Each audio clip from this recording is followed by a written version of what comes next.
Oke, Tih. Ya. Mau cocokologi, Ci? Boleh. Nah, enggak, tapi nih. Kata kuncinya cocokologi ya. Gini. Cocokologinya tapi berdasarkan riset.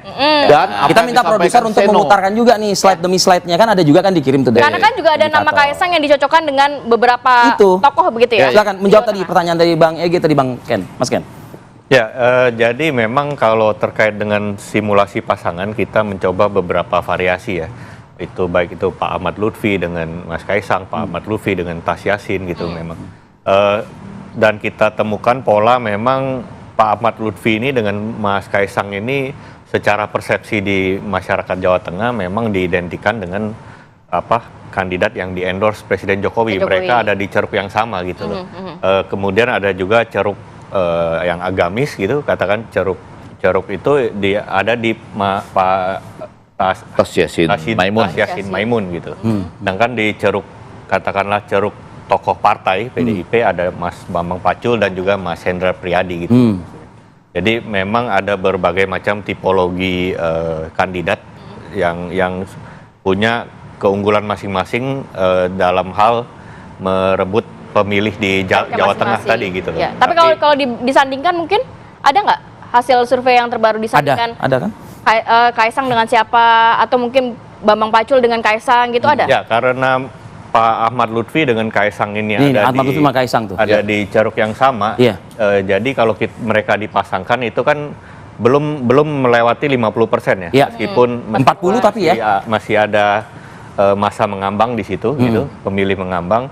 Nah, tapi kalau misalnya kita lihat kalau Pak Ahmad Lutfi dipasangkan dengan Tas Yassin, ini ada yang nasionalis religius ini menyatu kan, dan tipologi di Jateng kan sejarahnya memang seperti Pak Ganjar dengan Pak Yassin. Itu tadi tokoh keagamaan tadi ya. Itu jadi ada penambahan suara yang cukup signifikan gitu. Begitu ada pasangan yang nasionalis religius tadi gitu. Jadi hal ini tentu akan menjadi pertimbangan gitu loh bagi elit-elit partai baik di level nasional maupun elit partai di Jawa Tengah sendiri gitu loh. Ketika mencari pasangan yang paling pas untuk melaju di Pilkada Jawa Tengah. Pertanyaan saya kemudian begini, Mas Ken. Bila mana ada nama Ahmad Lutfi, Bambang Wuryanto, Tas Yassin, Hendra Priyadi, Sudaryono, itu bila mana dipairingkan dengan putra Presiden Jokowi yang namanya Kaisang Pangarep ini berimbas positif atau justru semakin signifikan? Nah, begitu. Ya, per hari ini karena tadi saya balik ke rumus awal ya, karena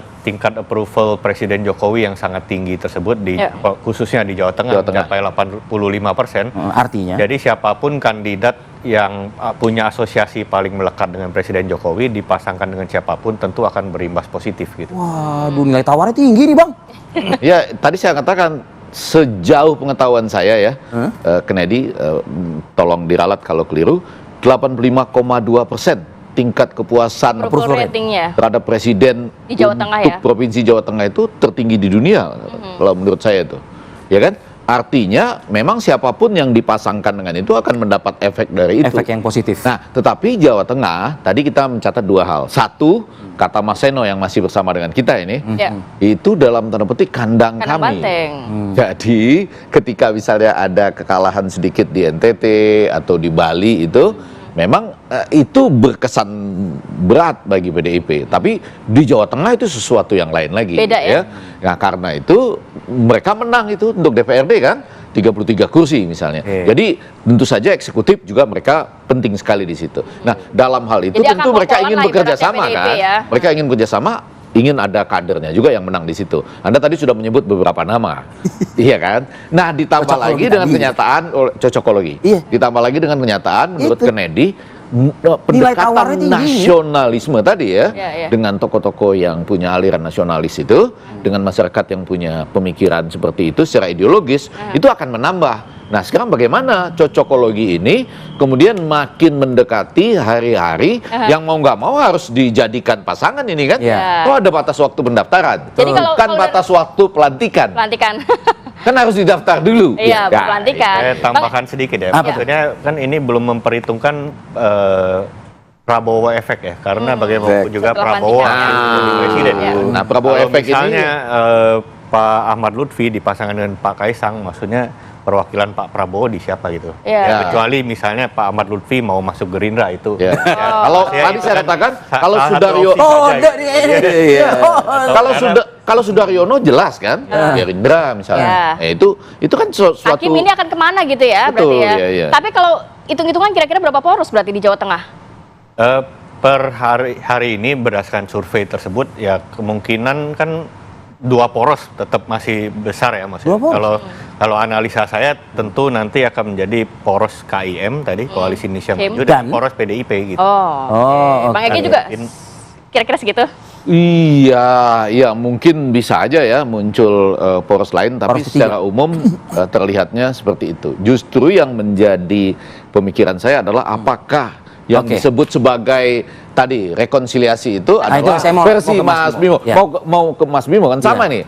Saya menunggu dia tetap yakin nggak rekonsiliasi itu adalah seperti yang dia bayangkan. Terlepas tadi berkali-kali ya kita mendengar ada beberapa kali penyebutan itu akan terjadi di Jakarta, Jawa Tengah, Mas Eno menyebut beberapa kali, Bang Egi beberapa kali menyebut ini kandang kami. Ini markas kami.